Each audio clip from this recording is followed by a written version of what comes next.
Bonjour à toutes et à tous. Merci de nous rejoindre pour ce webinaire consacré à la réussite de la migration vers le cloud et la stratégie et l'organisation qui en est liée. On va commencer par un petit tour de table. Je vais partager mon écran.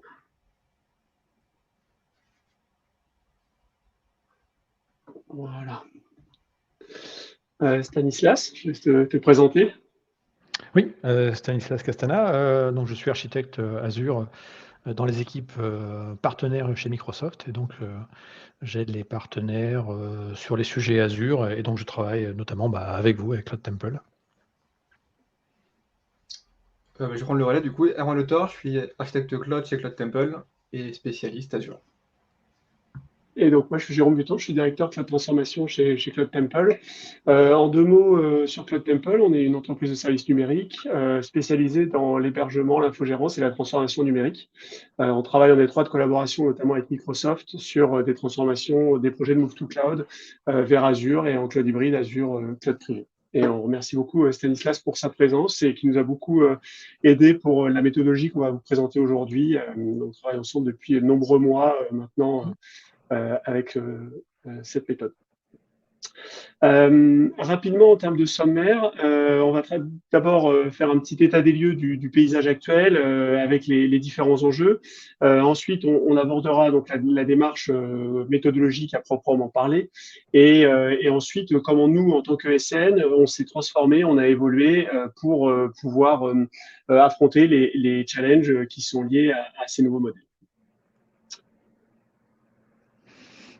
Alors, sur le contexte actuel, aujourd'hui, on se rend compte que on a une prépondérance du cloud hybride avec, on peut le voir sur les différents graphes, de plus en plus de cloud hybride et de multi-cloud qui sont représentés dans les entreprises.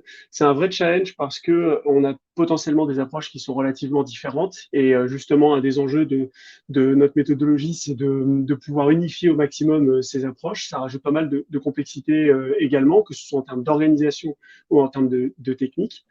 Et on se rend compte également que beaucoup d'entreprises font appel à des partenaires pour gérer leur cloud, tout ou partie de leur cloud, quels que soient les segments d'entreprise. Là, on met un point sur le segment SMB, mais c'est quelque chose qui est vraiment de plus en plus utilisé, de passer par des partenaires parce que les compétences sont rares, parce que c'est compliqué de maîtriser tous les panels. Et souvent, on s'appuie sur des partenaires dont c'est le métier pour avoir justement leur expertise et leur conseil. Alors sur les challenges à la migration, en fait, il y en a plein. Il y en a plein. Tout le monde veut faire la migration, mais effectivement, il y a des éléments qui vont se retrouver finalement, alors, quelles que soient les organisations. Et puis après, en fonction de la taille de l'organisation, on aura certains challenges plus spécifiques où l'ordre, entre guillemets, va changer.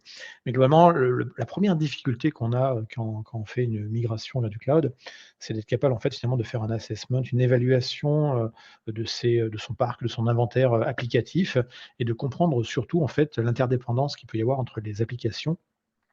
Et ça, globalement, c'est toujours c'est le plus gros des challenges parce que finalement, quand une application, quand tout est isolé sur une simple machine, bon, on peut se dire on déplace la machine, mais quand on a une application qui est distribuée avec des composants par-ci par-là, et qu'on n'a pas toujours l'historique et la documentation dans l'organisation, dans l'informatique à demeure, c'est un peu compliqué.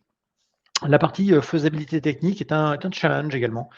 C'est un challenge parce que ouais, c'est compliqué le cloud au sens large, parce que ce sont plein de services qui évoluent en permanence. C'est des nouvelles règles du jeu. C'est des fois du nouvel outillage à venir compléter avec un existant. Et du coup, évaluer, comprendre finalement ce qu'on a à demeure, d'en connaître bien tous les détails pour se dire: «Est-ce que c'est possible techniquement, de le migrer dans le cloud?» Là encore, c'est toujours compliqué parce que c'est très rare d'avoir dans une organisation des personnes qui sont très bonnes sur la destination, qui comprennent bien la plateforme de destination qui est le cloud et puis qui comprennent bien, également l'interne. Alors qui comprend bien l'interne, normalement, on devrait l'avoir dans les organisations.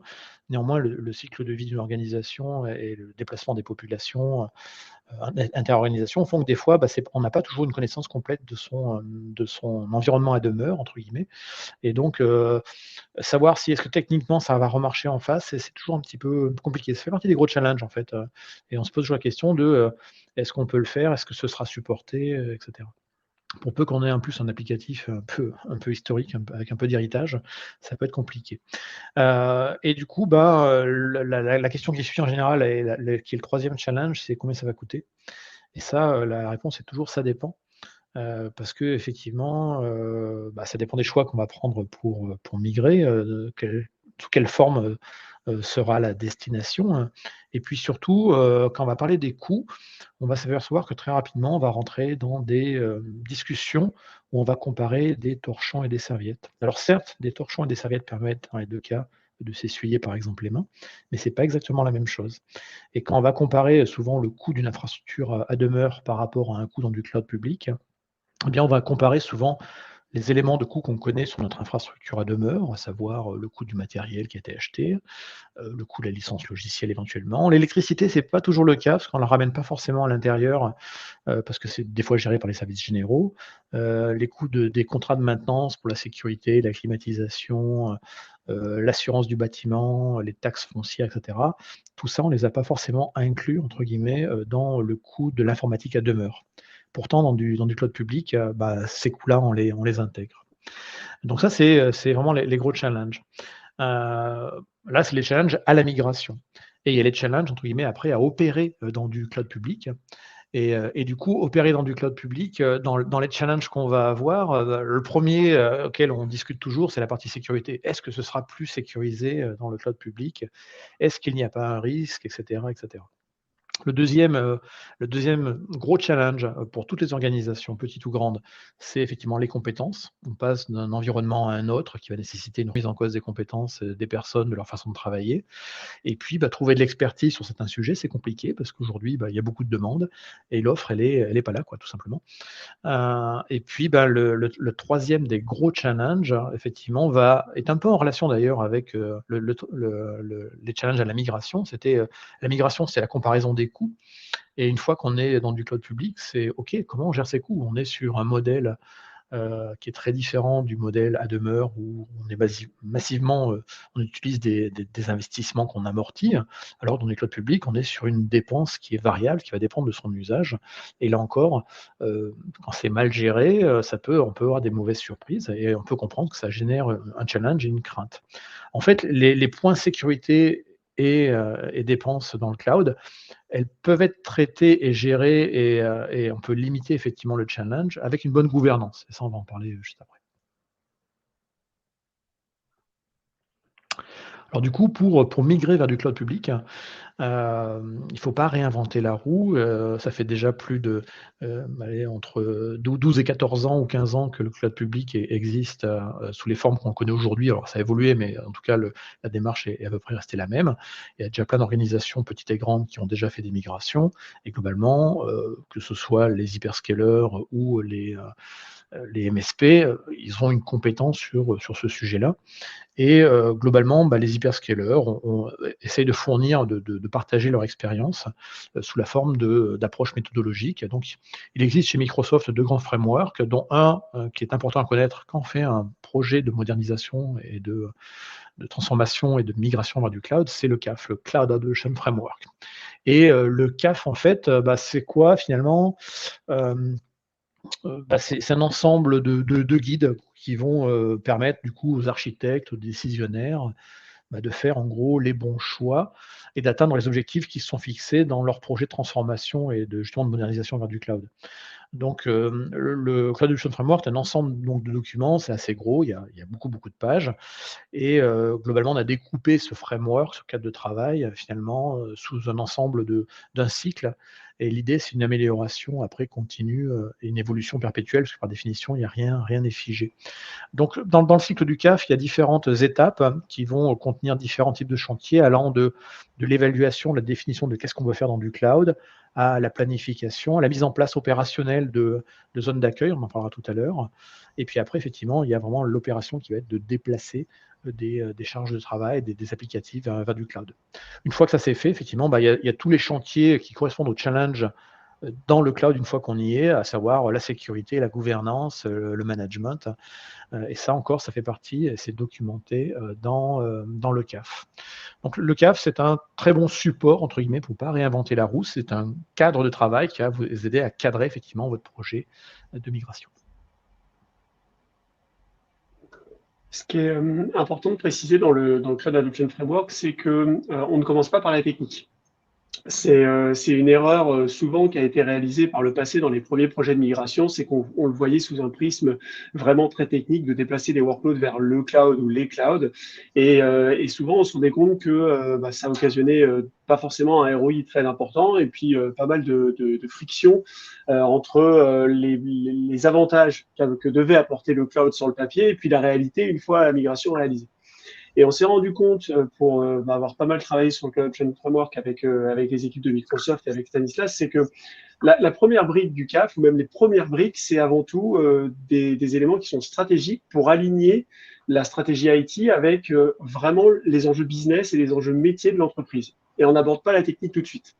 C'est d'abord la stratégie et aligner ce qu'on veut atteindre, comment on va mesurer la réussite et comment on va pouvoir embarquer les équipes, on va y revenir un petit peu plus tard, et vraiment connaître c'est quoi la stratégie métier de l'entreprise, qui n'est pas forcément l'IT. Hein. Nous, une ESN, notre métier, c'est de faire de l'IT, mais pour la plupart de nos clients, ce n'est pas le cas. Et donc, de pouvoir aligner nos objectifs de transformation et notre approche de transformation vers des enjeux qui sont beaucoup plus basés sur le business premier et les besoins métiers de nos clients. Et ça, c'est vraiment un point qui est très important et c'est une étape qu'il faut surtout pas négliger quand on aborde un projet de transformation, parce que c'est le risque en fait de faire de la technique pour de la technique et de rater en fait l'essence même de cette transformation numérique, qui est de remettre l'IT au service des métiers, en fait, d'avoir un IT as a service dans les sociétés et pas juste de fournir de la technique pure. À mon tour, donc, une fois que la stratégie d'entreprise elle est fixée, elle est définie, ou au moins les grandes lignes appliquées, on va planifier le modèle en fait, sur lequel on veut aller sur le cloud. Donc, il y a différents modèles qui existent. On a fait le choix, nous, de favoriser un modèle qui est nommé Enterprise Operations sur le CAF. Alors, ça va évoluer, je crois, en termes de nomination, mais c'est en gros un modèle qui repose sur ce qu'on appelle des landing zones, des zones d'atterrissage. Et ces landing zones vont chacune héberger une application, un groupe d'applications. Et tout ça repose sur un socle de fondations communes qui sont définies en amont et qui vont forcer l'application de la stratégie d'entreprise à tous les workloads qui seront migrés sur le cloud. Donc l'intérêt, c'est d'avoir une gestion uniforme, d'avoir des mécanismes uniformes et des services uniformes. Peu importe quelle est l'application, elle va consommer les mêmes services transverses, soit du dépôt de log, des choses pour automatiser, etc. Et chaque landing zone ensuite, donc chaque zone d'atterrissage par application, groupe d'applications, va avoir son propre cycle de vie qui repose sur sa fondation. Donc le socle ne bouge pas, mais ensuite chaque landing zone va évoluer selon les besoins des applications qu'elle héberge. Ce modèle, il a l'avantage d'être très évolutif. On peut dupliquer des landing zones quasiment à l'infini. On a besoin d'une nouvelle application, d'un nouvel espace, pas de problème, on en crée une nouvelle. On connecte ça à tout ce qui est déjà existant en mode transverse sur la partie fondation, et on est assuré d'avoir déjà des mécanismes en place, donc des outils de suivi, de gouvernance, de sécurité, de visibilité, de gestion des coûts, etc., qui sont déjà là, et donc qu'on ait une landing zone ou 45, au final, peu importe, on a le même système de gestion et les mêmes fondations pour tout le monde. En complément du CAF, à ce moment-là, au moment déjà on commence à faire le lien entre la stratégie et la technique, on va commencer à distiller des briques techniques, des infos techniques qui sont issues d'un autre framework, qui est le Well Architecture Framework, donc qui lui est plus orienté sur est-ce que j'ai fait le bon choix technique par rapport à ma problématique métier. Donc on va faire tout un tas de questions auxquelles il faut répondre pour savoir est-ce que les ressources qu'on a choisies, les implémentations qu'on a choisies correspondent bien à ce dont j'ai besoin pour l'application, et pour s'assurer qu'au final, ce qu'on a déployé va correspondre aux besoins et ce pour chaque application. C'est pas un framework qui est global, c'est chaque application va être confrontée à ça. Donc la partie globale avec les landing zones et la plateforme commune, plus des premières bribes de Well Architected Framework pour s'assurer qu'on part sur la bonne piste.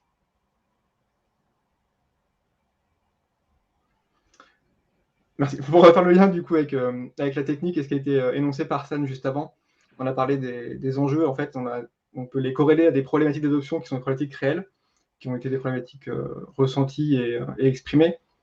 Donc, quand on veut aller sur le cloud, les problématiques d'opération qui vont se présenter, c'est au-delà du challenge que ça représente en termes d'anticipation et de prévision, c'est une fois que j'y suis, qu'est-ce qui peut se passer? Effectivement, quand on y est, le premier point qui remonte souvent, c'est qu'on n'a pas assez de compétences pour gérer tout ce qui est disponible sur le cloud. Quand on parle de machine virtuelle, ça a l'air simple comme abord, mais si on avance sur d'autres technologies, si on arrive sur d'autres types de fonctionnement, de process, du serverless, des choses qui sont très managées, etc., ou des services nouveaux dont on va profiter grâce à la migration, on n'a pas forcément les compétences en interne pour gérer tout ça. De la même manière, on a souvent des entreprises qui ont des moyens de fonctionner internes, des process internes de communication, de travaux en commun, de partage, etc., qui ne sont pas forcément adaptés à ce qui va être réalisable sur le cloud. On ne peut pas avoir des équipes silotées quand on travaille sur le cloud, puisque en fait, tout est entre guillemets mélangé. L'infra doit parler avec le métier quasiment en direct pour être sûr que justement, ce qu'on met en place côté cloud respecte bien les besoins du métier. Et en troisième position, ça rejoint ce qu'on a dit au préalable, il faut s'assurer que le risque est géré, parce que ce sont des nouveaux risques qui viennent avec le cloud. On doit prendre des nouveaux vecteurs d'attaque, des nouveaux vecteurs potentiels d'affaiblissement, et s'assurer également que tout ce qui est conformité soit également respecté. Donc tout ça se définit en amont, et on doit mettre les bons garde-fous pour suivre ces éléments. Et ça fait partie, entre autres, de ce qu'on est dans la partie fondation, donc le bloc central sur lequel viennent s'appuyer ensuite les landing zones. En complément, on a des problématiques d'adoption qui se dégagent une fois qu'on commence cette migration, contrairement à attaquer la technique. On découvre souvent des workloads, des applications qui traînent en queue de comète, et on les découvre, elles existent, et on ne sait pas forcément à quoi elles servent réellement. On sait qu'elles sont utilisées, mais pas trop par qui, pas trop comment. On n'a pas forcément la doc, les sachants sont peut-être même partie d'entreprise, et c'est des workloads qui vont être compliqués à migrer, et donc ils vont faire partie complètement. Ce n'est pas des choses à traiter à la légère, ils doivent être intégrés dans cette planification. Qu'est-ce que je fais de ces workloads pour lesquels j'ai un manque de connaissances? Est-ce que je fais un gros sac et je verrai plus tard? Est-ce que je fais des trucs très précis avec un travail très avancé sur chacun? Donc ça, c'est à définir selon chaque application. De la même manière, on doit gérer l'obsolescence, si possible, pendant la migration. Ne pas forcément la résoudre, mais au moins la notifier et avoir un plan d'action par rapport à elle. Ça peut être de l'OS qui est obsolète, ça on l'a tous déjà vécu, mais ça peut être aussi des applications qui n'ont plus d'éditeur, ou qui ne sont plus maintenues par l'éditeur. Donc à ce moment-là, qu'est-ce qu'on en fait? Est-ce qu'on les transforme? Est-ce qu'on les remplace? Est-ce qu'on les laisse mourir de leur belle mort? C'est aussi des choix qui seront à effectuer dans cette phase de planification. D'autres problématiques sont présentes, peut-être pas toutes les faire pour qu'on respecte un petit peu notre créneau de parole. Je vais juste faire un petit point sur la partie segmentation. Généralement, quand on vient d'un SI existant, il y a de l'historique, pas de choses qui sont présentes. On a souvent des réseaux qui ne sont pas beaucoup segmentés. On rencontre souvent des gros réseaux serveurs dans lesquels on met tout. Ça, effectivement, ce n'est pas une pratique qui est à reproduire, donc il faut pouvoir retravailler ça. Et avec ça, vient la partie des permissions. Quelqu'un qui pouvait tout faire avant sur un cloud privé, un cloud historique, pas la cible non plus. Sur un cloud public ou un cloud hybride. Et de la même manière, est-ce que ce n'est pas l'occasion de donner accès aux développeurs, aux gens du métier, avoir un peu plus de maîtrise sur leurs propres outils, que ce ne soit pas des simples qui ne vous pas juste une archive à déployer ou une version à ajouter, mais qui soient aussi partie prenante de la conception et du maintien en condition opérationnelle des workloads qu'on mettra sur le cloud. Alors, c'est dans les challenges qu'a mentionné Erwan juste avant, c'est dans la liste, on voulait mettre un petit peu de focus sur cette partie évolution et formation des équipes. C'est important quand on travaille sur sa stratégie cloud, et le Cloud Adoption Framework le mentionne bien, c'est la deuxième brique du Cloud Adoption Framework, c'est de travailler sur l'alignement de l'organisation. Et cet alignement, il passe avant tout par les personnes qui travaillent autour de cette transformation, puis d'après de cette gouvernance du cloud et de son utilisation. Et c'est important de pouvoir accompagner les équipes qui sont présentes dans cette approche de transformation pour justement ne pas avoir à renouveler toute son équipe IT, hein, parce que c'est pas l'objectif. On sait que le marché il est extrêmement tendu, donc l'idée c'est de pouvoir capitaliser sur les forces en présence et d'accompagner les équipes en place dans cette montée en compétences. Et ça passe par avant tout des sponsors hein, qui on va dire, évangélisent vraiment la démarche et ce que ça va rapporter, quels vont être les bénéfices quelles sont les opportunités qui vont se dégager de cette transformation. Et ça, il y a vraiment un travail d'évangélisation très important au niveau des sponsors du cloud dans les entreprises. Et ensuite, ça passe vraiment par toute cette partie formation des équipes, toute cette partie accompagnement, de prévoir justement la transformation des gens aussi, hein, quelque part, hein, on l'appelle comme ça, pour pouvoir vraiment être en mesure d'appréhender ces nouvelles technologies. Parce qu'il n'y a rien de pire que de passer par un MSP pour justement son programme de transformation, parce que c'est un gros morceau et puis on veut qu'une équipe vienne dessus. Ensuite, le MSP fait la gestion, l'infogérance, et les équipes qui sont sur place, elles ont perdu la mainmise en fait, elles ont perdu le contrôle de ce qui se passait et quelque part elles sont plus autonomes justement pour déployer des nouvelles applications sur le cloud et elles sont complètement dépendantes du partenaire. Et ça c'est vraiment à éviter parce que ça voilà, ça c'est pas dans la stratégie du cloud justement qui est de redonner la main au métier, de redonner du leadership au métier et cette capacité à évoluer, à innover sur le cloud de manière beaucoup plus libre. Et donc dans un programme de transformation, c'est très important, une fois qu'on a établi la stratégie business, métier, comme on parlait au début, de pouvoir ensuite planifier l'accompagnement des équipes, de planifier l'organisation de formation et sur les technologies qui vont être porteuses. Ça prend du temps, hein, parce que c'est quelque chose qui est chronophage, la formation, mais c'est indispensable parce que les métiers de l'IT sont en train de se transformer et les DSI doivent se transformer elles aussi et les ressources techniques au sein des DSI doivent évoluer en conséquence. Justement, dans cette approche de formation et d'évolution des équipes, c'est important de changer le prisme de la vision de l'IT, c'est de vraiment se centrer sur l'applicatif à proprement parler.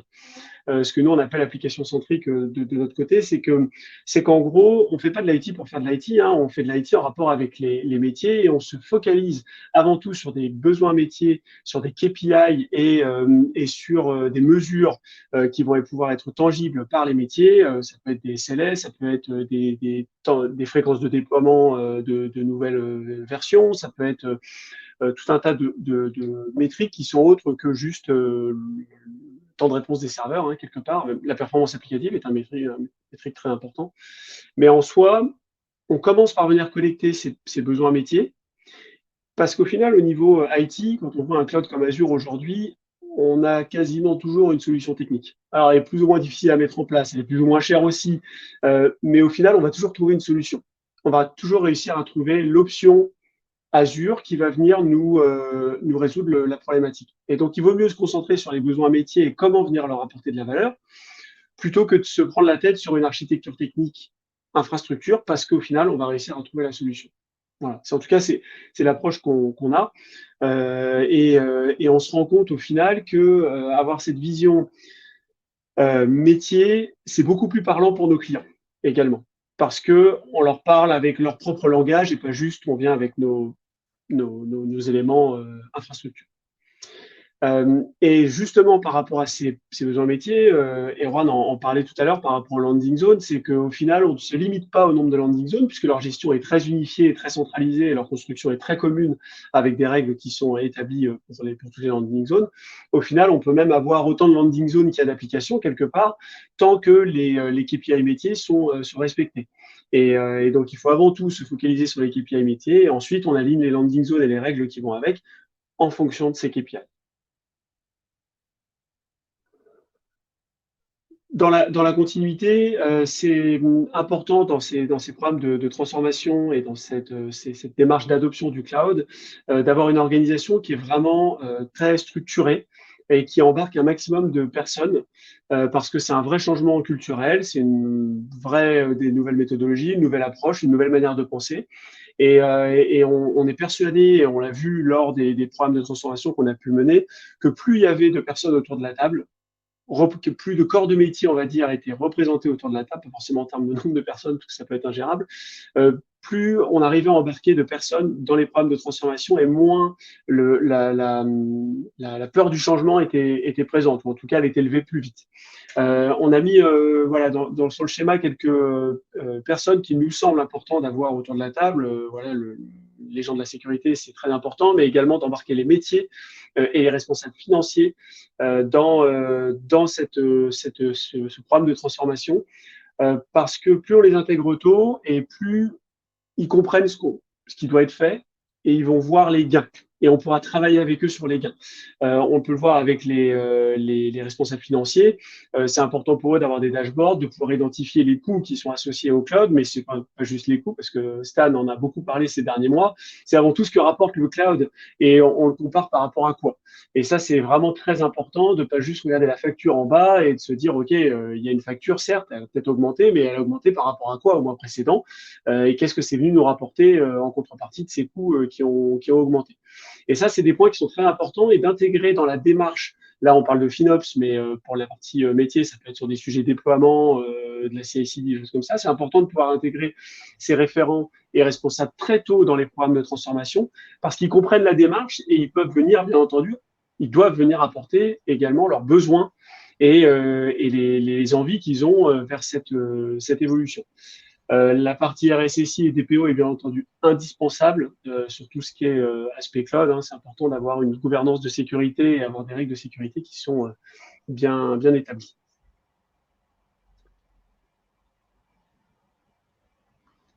Une fois qu'on a fait le lien avec du coup tous les métiers et qu'on a bien onboardé toutes les bonnes personnes, on travaille avec eux. Alors ici, la liste n'est pas exhaustive, hein, mais l'idée, c'est de travailler avec eux sur tout ce qu'on va considérer comme étant de la fondation transverse. Donc, quels sont les items qu'on doit mettre en place, et ce, peu importe l'application, peu importe la landing zone, qui doit être présent absolument partout et qui doit respecter les standards qu'on aura définis avec l'entreprise. Donc, évidemment, on commence par la sécurité, puisque c'est un des topics les plus importants en ce moment. On s'assure qu'on est bien protégé contre les menaces, qu'elles soient internes, qu'elles soient externes. Sécurité périmétrique, sécurité sur les postes, sur les serveurs, sur les VM, mais aussi sur le Flex Manager. Connecter tout ce qu'on peut connecter et si possible à greffer des outils de sécurité complémentaires comme des SIEM qui vont pouvoir nous aider aussi à faire ces travaux de détection ou d'analyse en cas de problème. Bien sûr, la gestion des correctifs. Il y a des outils d'automatisation qui sont présents depuis des années en entreprise, mais malheureusement, on le vit encore aujourd'hui. Certains SI sur lesquels on travaille, le patching, par exemple, n'est pas 100% géré. Donc, c'est l'occasion de retravailler dessus et de remettre tout au goût du jour et de s'appuyer sur les services automatisés qui vont faire ça pour nous. On va juste avoir à suivre nos dashboards et intervenir bien sûr quand nécessaire, mais on n'aura pas besoin d'avoir beaucoup de main-d'œuvre, beaucoup de travail pour pouvoir remettre un petit peu tout le monde à niveau. Et de la même manière, la partie backup, pas la peine je pense d'épiloguer là-dessus, sur l'importance de la sauvegarde. Et donc tous les différents mécanismes qu'on connaît de sauvegarde, de réplication, de géoréplication, d'externalisation, etc. Sont à définir et ce seront des paramètres qui seront appliqués à tous les workloads, toutes les applications, et j'ai envie de dire tous les services qu'on va consommer et qui nécessiteront d'être sauvegardés. De la même manière, les items de gestion, comme la partie supervision, on peut utiliser la supervision fournie par les cloud providers, on peut aussi utiliser des outils externes ou des outils même développés en propre, ça peut aussi être une option, même si on sait qu'elle est plus coûteuse en maintenance. L'idée étant bien sûr de superviser selon ses besoins. On peut fournir des métriques, on va dire, par défaut pour l'entièreté de la plateforme cloud, mais ensuite, par application, il faudra les ajuster aussi pour être sûr qu'on s'ajuste bien au baseline de consommation, de performance, etc. de chacune des applications. Et aussi statuer quelles applications vont essayer de mettre en place un APM, peut-être, pour avoir des métriques plus fines et mieux réagir sur la configuration applicative elle-même. En complément, Jérôme en parlait sur la partie suivi des coûts, mais aussi surtout comparaison de combien ça coûte par rapport à combien ça rapporte. On intègre la démarche FinOps assez rapidement, donc on doit aussi intégrer les outils FinOps qui vont avec, donc connecter des outils de dashboarding, soit le cost management d'Azure, qui permet de faire déjà un boulot conséquent sur la partie cost management, ou des autres providers, hein, si on passe aux autres providers, ou alors des outils externes, comme pour la supervision, on peut connecter d'autres outils dédiés qui vont s'occuper du suivi des coûts. et ensuite nous permettre d'avoir des recommandations personnalisées pour optimiser tout ça. On parle aussi en ce moment de GreenOps. Alors, on l'a lié, nous, à la partie FinOps. Il y a des pratiques qui se rejoignent quand même assez fortement. Réduire la conso, c'est plutôt GreenOps, mais au final, ça fait du FinOps. Donc, c'est tout, c'est gagnant-gagnant, tout bénef. Et de la même manière, s'assurer qu'on limite l'utilisation, aussi bien en compute qu'en stockage qu'autre, pour n'utiliser que ce dont on a besoin, et donc ne pas gaspiller de ressources inutilement. Enfin, en termes de gouvernance, donc fournir les outils dont on a besoin pour faire une gouvernance quotidienne, hebdomadaire, trimestrielle, peu importe le niveau dont on a besoin et les différents intervenants qui ont besoin d'avoir une visibilité là-dessus. Donc on peut déjà organiser les landing zones en groupe, c'est-à-dire que chaque landing zone va appartenir à un groupe de landing zones qui va correspondre à un vertical business, par exemple, un groupement d'applications, ou une zone géographique, si jamais c'était découpé dans ce mode-là. On va s'assurer aussi que les conventions sont toujours respectées, conventions de nommage, conventions de tag, autres conventions que la société pourrait avoir. Ça pourrait être aussi des limitations qu'on va appliquer à tout le monde pour éviter des dépenses inattendues, on va dire. Et en complément, CloudTemple étant un MSP, nous on a intégré ça dans notre to-do list, c'est comment on donne accès aux équipes support, donc des MSP. Est-ce que c'est un niveau d'accès, on invite les gens sur le tenant? Est-ce qu'on prend les outils plus globaux comme Lighthouse, si on parle encore une fois d'Azure? Voilà, c'est à définir en amont pour pouvoir avoir les bonnes méthodes et aussi pouvoir anticiper les problèmes potentiels, les contraintes que ces outils vont apporter, pour s'assurer que le service soit rendu dès le passage entre les mains du MSP. Et enfin, si on est dans un mode hybride, avoir un outillage qui permet d'avoir un seul point de gestion, que ce soit pour les workloads qui sont sur un cloud public et sur un cloud privé. Donc ne pas avoir à gérer plusieurs portails, plusieurs systèmes, mais tout centraliser au même endroit pour avoir des règles de gestion communes et pouvoir aussi déployer les mêmes conventions, peu importe le cloud. L'idée, c'est que le cloud provider en dessous soit limite une information comme une autre. Peu importe où on est soumis aux mêmes règles, aux mêmes contraintes, aux mêmes conventions. Et donc, de fait, ça doit être préparé pour pouvoir assurer que tout soit bien déployé sur l'ensemble du périmètre concerné. Alors, un point qui a été important pour nous, côté Cloud Temple, c'est de nous transformer nous-mêmes pour être en mesure de transformer nos clients. C'est un point qu'on oublie assez régulièrement dans ces approches cloud, c'est que le partenaire doit avoir fait sa propre transformation pour être en mesure de transformer le client. Sinon, en toute objectivité, on n'est pas crédible quand on parle à nos clients. Et côté Cloud Temple, on avait un certain nombre de challenges. Alors, on avait des challenges techniques, bien entendu, mais il y a un certain nombre d'enjeux. Dans un premier temps, c'était avant tout de revoir notre organisation, parce que l'organisation classique au niveau cloud privé, au niveau de la gestion des équipes et de l'organisation, de la manière dont on travaille avec nos clients, tout ce qui est déploiement et tout ce qui est type d'intervention, forcément, quand on passe sur un modèle cloud, nos clients s'attendent à avoir beaucoup plus de souplesse, beaucoup plus d'agilité, hein, même si c'est un mot qu'on utilise pour un peu à toutes les sauces, mais là, c'est un peu le cas. Cette fameuse approche DevOps, les clients attendent ça de nous. Et c'est important, nous, au niveau des équipes, que le modèle utile classique, même si on l'a maintenu pour toute une partie des périmètres, mais c'était important qu'on fasse, pour certains périmètres, quelques entorses, parce qu'on n'a pas le choix. Nos clients attendent une culture cloud, attendent des changements rapides, efficaces, attendent un FinOps quasiment quotidien ou au moins hebdomadaire, et ben ça, il a fallu le mettre en place, et c'est quelque chose sur lequel on a beaucoup plus de latitude sur le cloud public que sur le cloud privé. Et il a fallu, bien entendu, pour être en mesure d'accompagner nos clients vers cette trajectoire de transformation et de modernisation, il a fallu qu'on forme nos équipes. Alors, le projet de formation des équipes chez Cloud Temple, c'est un projet sans fin. On l'a commencé il y a 5 ans sur la partie cloud public, voire 6 ans même, je pense. Et c'est un projet qui ne finira pas, sauf si un jour il n'y a plus de cloud public, ce qui, je pense, n'est pas près d'arriver.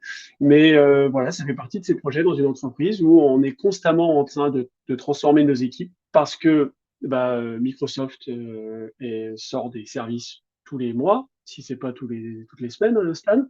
Et donc, du coup, on doit former nos équipes à ces nouveaux services. Pourquoi? Parce que dans un premier temps, il faut pouvoir gérer les services qui ont été mis en place, mais surtout, il faut pouvoir venir conseiller à nos clients des nouveaux services et des nouveaux besoins, des nouveaux usages par rapport au cloud qui vont pouvoir remplir certains de leurs besoins. Et justement, on travaille avec eux, puisqu'on a travaillé sur les enjeux métiers et les besoins métiers dès le départ, on est en plein cœur de ces métiers.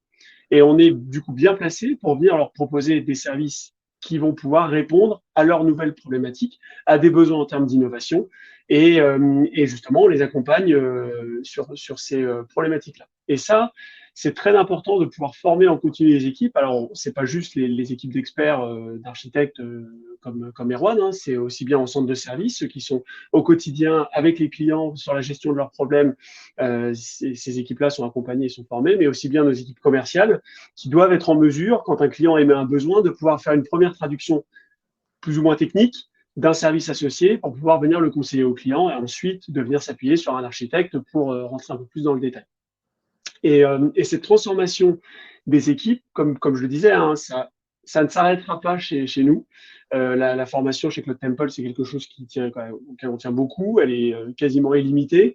Et en fait, on veut continuer justement à avoir ce projet qui n'a pas de fin pour nos équipes.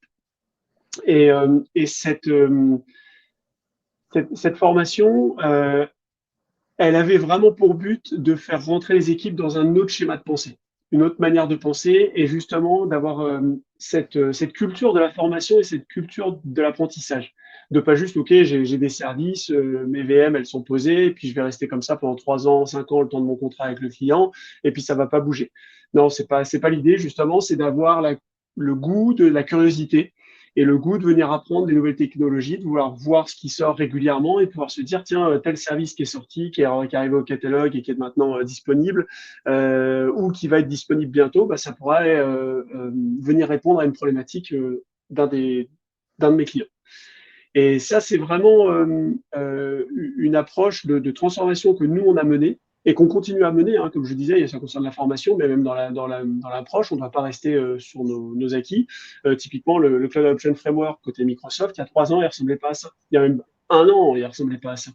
Et nous, on est obligé, si on veut être les plus performants possibles dans les accompagnements de nos clients, bah, d'être au courant de comment le Cloud Adoption Framework a évolué, comment le Well Architected Framework a évolué aussi, hein, et venir justement enrichir notre savoir et donc du coup notre transformation voilà, et en continu. Sauf que maintenant c'est beaucoup moins brutal, c'est plutôt on rajoute des briques et on rajoute des atouts à notre manche plutôt que de faire des transformations complètes.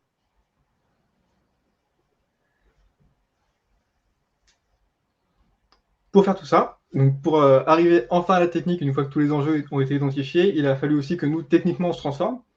Donc on ait le bon outillage pour pouvoir fournir ce niveau de service et pouvoir répondre en fait à la mise en place du CAF pour nos clients. Et donc on s'est tourné assez naturellement vers l'industrialisation, donc pouvoir avoir des choses sur étagère qu'on puisse répéter à l'envie, automatiquement ou manuellement, mais si possible automatiquement, pour nous permettre de déployer des choses très standardisées, qu'on peut bien sûr adapter à chaque client, mais qui soient quand même rapides à déployer et faciles à administrer. Donc, pour ce faire, on a choisi d'industrialiser, donc, on a des outillages intégrés de faire de déploiement automatique et déploiement manuel, comme j'ai dit juste avant, et qui permettent aussi de naviguer en fait dans les choses qui sont standards, mais qui ne sont pas obligatoires. C'est-à-dire que chaque client a un environnement qui lui est spécifique. Donc, on a un standard Cloud Temple qu'on n'impose pas, mais avec lequel on vient. Et ensuite, on adapte ça pour correspondre à la stratégie d'entreprise qui a été définie au premier point du CAF. Et pour adapter, bien sûr, à la partie planification. Dedans, on intègre ce qu'on a présenté précédemment, donc toute la partie gouvernance, sécurité, etc., sont des choses qui sont incluses dans nos modèles et qu'on veut faire apparaître quoi qu'il arrive. Donc si un client ne la veut pas, même s'il y a un coût en face, le bénéfice de ces services, on le lui rappelle bien pour être sûr que ce soit déployé et que ce soit toujours présent. Et l'avantage de ça, c'est qu'une fois déployé, nos clients ont quasiment tous des configurations différentes, mais au final, ils ont les mêmes services. C'est-à-dire que leurs fondations, elles reposent sur les mêmes services Azure, les mêmes services AWS, mêmes services on-premise, mêmes services autres, peu importe, mais ce sont les mêmes services. La configuration change, mais comme ces mêmes services, nos centres de support, centres de service et nos architectes doivent travailler sur des choses qui se ressemblent, qui sont implémentées d'une manière quasiment similaire. Donc ça permet aussi d'aller plus vite quand on veut aller onboarder des nouveaux projets ou d'aller dépanner des choses qui seraient en carafe, puisqu'on a des modèles, des schémas qui se reproduisent d'un client à l'autre. Ce sont des modèles, ce ne sont entre guillemets que des modèles, donc on peut aussi naviguer dans ces modèles, on peut les adapter, on peut les tordre même si besoin. C'est pas du tout quelque chose qui est figé, mais on vient avec, en tout cas, pour essayer d'avoir un cadre figé, mais adapté à ce que l'entreprise nous demande de mettre en place. Et comme j'ai dit précédemment, chaque landing zone a son propre cycle de vie, donc une landing zone doit respecter le cycle de l'application et être configurée par rapport à l'application qu'elle héberge. On ne peut pas mettre tout et n'importe quoi dans la landing zone, et s'il y a une configuration spécifique, c'est pas grave, on l'implémente, et on s'assure que ce soit suivi, et que ça permette à l'application qui est au sein de cette landing zone de vivre comme elle le doit, et d'évoluer comme elle le doit.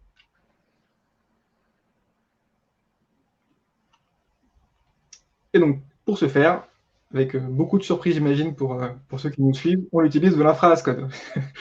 C'est quelque chose qui n'est pas du tout nouveau, qui est très répandu aujourd'hui. Et ce n'est pas uniquement dans les startups ou les scale-up, c'est effectivement aussi dans les grands groupes. Ça prend beaucoup de place maintenant. Nous, on travaille beaucoup avec des groupes qui ont leurs propres équipes et qui travaillent aussi sur Terraform ou sur d'autres outils, mais qui en tout cas utilisent de l'infra as code pour déployer leur workload et pour gérer leur infrastructure. Donc Clone Table utilise Terraform, je viens de le dire. L'avantage de Terraform pour nous, c'est qu'elle est multi-plateforme, elle est agnostique du cloud sur lequel on travaille. Donc on utilise le même outil, qu'on soit sur du on-prem, sur du Azure, AWS ou autre, peu importe, c'est le même outillage, c'est les mêmes fonctionnalités, donc on s'y retrouve très facilement. Et on intègre juste le provider dont on a besoin pour pouvoir avoir les fonctions nécessaires pour travailler.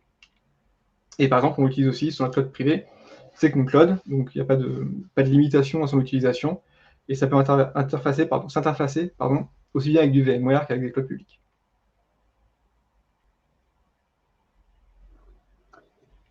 Ce qui est important avec cette démarche d'infra as code, d'industrialisation et tout l'accompagnement dont on a parlé, c'est de pouvoir s'inscrire dans l'évolutivité et la prospective avec nos clients. C'est de pouvoir s'inscrire, comme on l'expliquait tout à l'heure, c'est d'être au plus proche de nos clients pour comprendre leurs besoins et de pouvoir se projeter avec eux vers l'avenir, vers leurs envies, vers leur stratégie d'entreprise et de se dire, OK, on a transformé une DSI, on a transformé une partie de l'IT et on a adopté des nouveaux modèles, une nouvelle culture pour venir travailler en corrélation avec les besoins futurs de nos clients. Et en fait, nos clients ont à peu près tous les mêmes besoins. Ils ont des besoins de rapidité de time to market, de scalabilité, la gestion des coûts, on en a parlé, et puis ça fait partie des enjeux qui ont été mentionnés au début de la présentation. La sécurité qui est super importante en ce moment. Et après, il y a tout un tas de besoins quelque part qui sont liés à la compétitivité d'une manière globale et à l'innovation pour justement pouvoir offrir une vitesse dans cette exécution de l'innovation qui n'a rien à voir avec les anciens modèles. Aujourd'hui, quand on a besoin de poker un projet d'IoT sur Azure, c'est rapide. On met pas des mois avant d'arriver à sortir quelque chose. En quelques semaines, on peut arriver à avoir les premières briques. Et puis après, on travaille de manière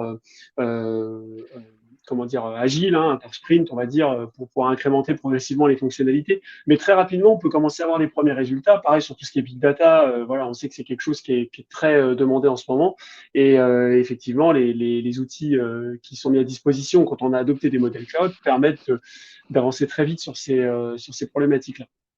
Et d'une manière globale, on est sur des services qui sont quand même beaucoup plus clés en main, sur une approche qui est beaucoup plus structurée, et on réduit au maximum, on essaie en tout cas, la dette technique. Et ça, c'est un point qui est très important parce que quand on commence à travailler sur les problèmes de transformation, on en découvre souvent, c'est ce que je crois que c'est Erwan qui le disait tout à l'heure, on découvre un certain nombre de choses chez nos clients et souvent on découvre de la dette technique avec des serveurs qui sont sur des OS qui sont plus maintenus depuis bien longtemps, ce genre de choses ou des pertes de connaissances et de compétences sur certains périmètres. Et donc cette transformation doit réduire la dette technique. Et comme on est sur des services qui sont beaucoup plus clés en main et beaucoup plus packagés, quelque part il y a tout un tas de couches qui sont gérées directement par Microsoft, dont on n'a plus à s'occuper. Donc la dette technique, il y en a toute une partie qui est gérée quelque part par le fournisseur, hein, par Azure, là, en l'occurrence, et qui a pu être à gérer par les équipes. Et ça, c'est aussi un gain de temps vraiment important dans les opérations quotidiennes. Alors, on en a fini avec ce premier épisode. Après, s'il y a des questions, il y a le chat qui est ouvert normalement pour pouvoir les poser. N'hésitez pas. Il faut savoir que cette présentation c'est le premier épisode d'une série de 3 au total qui concerne un petit peu tout le même topic, hein. Et en gros, les 2 prochains épisodes seront basés sur un retour client, un retour d'expérience client et comment on a appliqué notre démarche chez un client. Donc, ce sera beaucoup plus technique mais très orienté client. Et le 3e épisode, c'est vraiment sur l'approche d'industrialisation globale et la mise en œuvre technique. Donc là, ce sera vraiment encore plus technique, mais plus global par rapport à nous et pas juste orienté client. Donc voilà, donc les deux prochains épisodes seront des sujets assez technico-techniques pour ceux qui aiment tout ce qui est Terraform et service Azure. Merci beaucoup à toutes et à tous pour votre attention. C'était un plaisir. Merci beaucoup à Stan et à Erwan d'être présents. Merci pour l'invitation. Est-ce qu'il y a des questions ? Je vois qu'il y a des gens qui sont en train de taper dans le chat, donc je pense que des questions sont en train d'arriver. Je vois qu'il y a Sébastien, il y a Flavien également. Ah non, j'ai dit juste merci. Mais très content de revoir Flavien, que j'ai côtoyé il y a quelques années. Ça me fait plaisir de le voir. Donc s'il n'y a pas de questions. Alors du coup la question c'est il y a une question, c'est quand a lieu la prochaine version. Alors a priori le prochain webinaire sera sur mi-décembre, si je dis pas de bêtises. On n'a pas de date encore figée, mais ça va être avant la fin de l'année, puis avant la période de freeze hivernale qui est entre le 20 et à partir du 20 décembre en général. Voilà, avant les vacances scolaires, on va essayer. Il y a une question de Jean-François. Alors, OK pour le cloud, privé, public, hybride, mais quid du Secnum Cloud que Cloud Temple propose avec des produits Microsoft, notamment Office 365 ? C'est-à-dire de mettre de l'Office 365 sur du cloud privé. Alors, si je dis pas de bêtises, c'est pas possible sur du Secnum Cloud. Par contre, il y a des offres Exchange privées, hein, si je dis pas de bêtises, qui s'installent sur des clouds privés, mais qui sont pas connectés avec Azure. Ou je dis une bêtise, Stanislas, Erwan, vous êtes plus spécialiste. Non, c'est ça. Non, c'est ça. Oui. Donc Office 365, solution qui tourne chez nous dans notre environnement, qui n'est pas aujourd'hui disponible dans un environnement Secnum Cloud. Après, Office 365, c'est beaucoup de services. Donc, on va dire, si on parle de messagerie, Exchange se met sur un data center privé pouvant être certifié Secnum Cloud comme le vôtre. SharePoint peut l'être également. Après, tous les services, effectivement, ne sont pas disponibles. Teams, à ma connaissance, n'est pas disponible en version sur site. Donc, une partie des produits Microsoft d'Office 365 peut être instanciée sous la forme de solutions telles qu'on le faisait historiquement, à demeure. Donc, potentiellement à demeure dans un Secnum Cloud. Pour le reste, la gamme complète, on va dire, d'Office 365, la réponse est non aujourd'hui.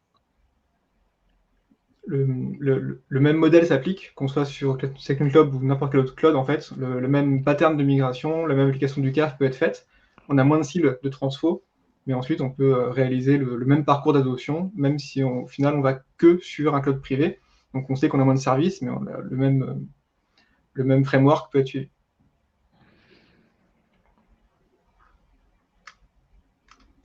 Alors, la partie d'outils, on a une autre question. Je ne peux pas apparaître dans le chat. Je prends la note. Oh, ok. De rien, Jean-François. L'autre question, c'est combien de temps ça prend cette partie d'alignement stratégique avec les clients avant d'attaquer la partie technique? J'ai envie de dire, ça va beaucoup dépendre des clients. Ça peut être très rapide. Alors très rapide, c'est 1 mois, 2 mois hein, sur des projets de transformation un peu d'une certaine envergure. C'est 1 mois, 2 mois si on arrive à aligner les calendriers correctement et avoir toutes les personnes rapidement. Et des fois, ça peut être très long. Parce que des fois c'est compliqué d'avoir accès au métier, c'est compliqué de pouvoir pouvoir échanger avec eux dans des ateliers pour comprendre leurs besoins, arriver à identifier des KPI, etc. Et des fois ça peut vraiment prendre des mois. Il y a des fois, il y a des choix qui sont faits au niveau stratégique d'entreprise, de même laisser des métiers de côté dans un premier temps et de les embarquer une fois qu'on a commencé à faire les premières success stories.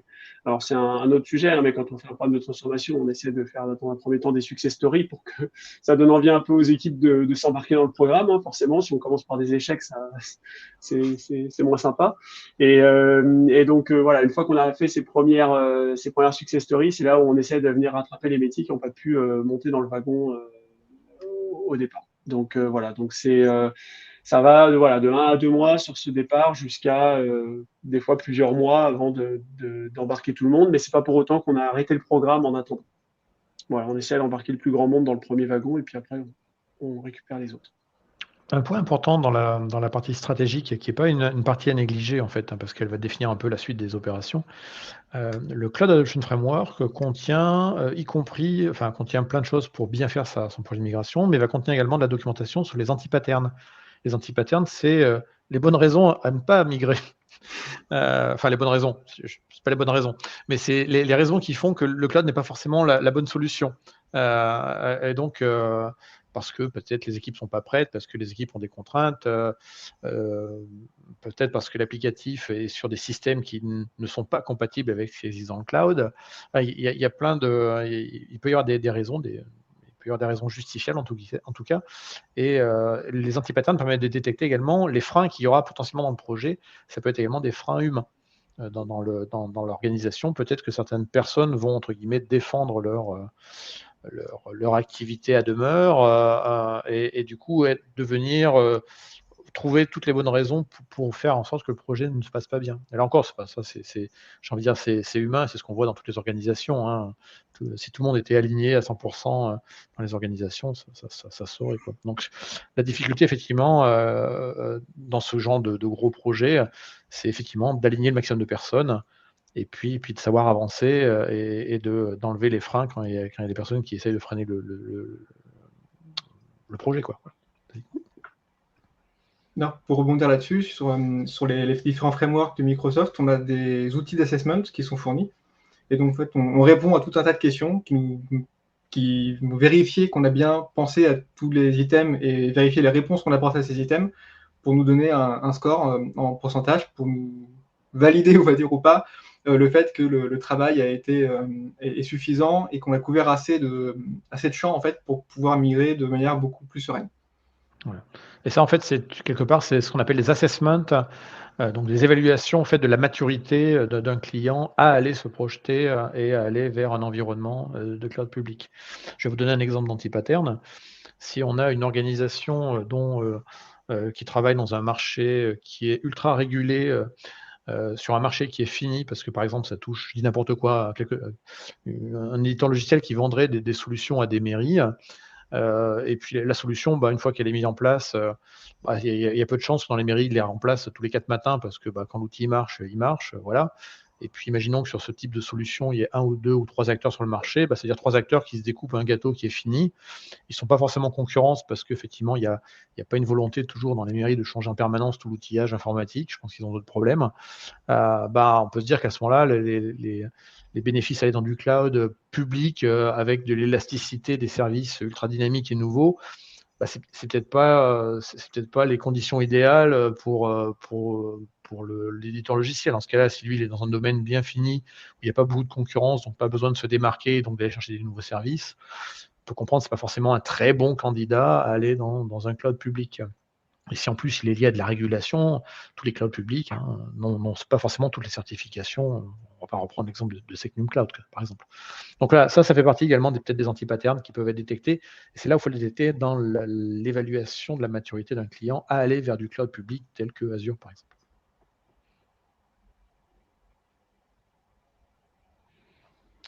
Est-ce qu'on a d'autres questions? Là, j'en vois pas de nouvelles. Donc, s'il n'y a pas de nouvelles questions, on va s'arrêter là. Hein. Voilà, dans un timing absolument parfait. Absolument. Eh ben, merci beaucoup tout le monde pour votre présence, pour nous avoir suivis. On aura un prochain épisode donc courant décembre. Vous pourrez via les réseaux sociaux savoir quand est-ce qu'il sera diffusé, mais ça va arriver très bientôt. Merci beaucoup. Excellente fin de journée. Merci.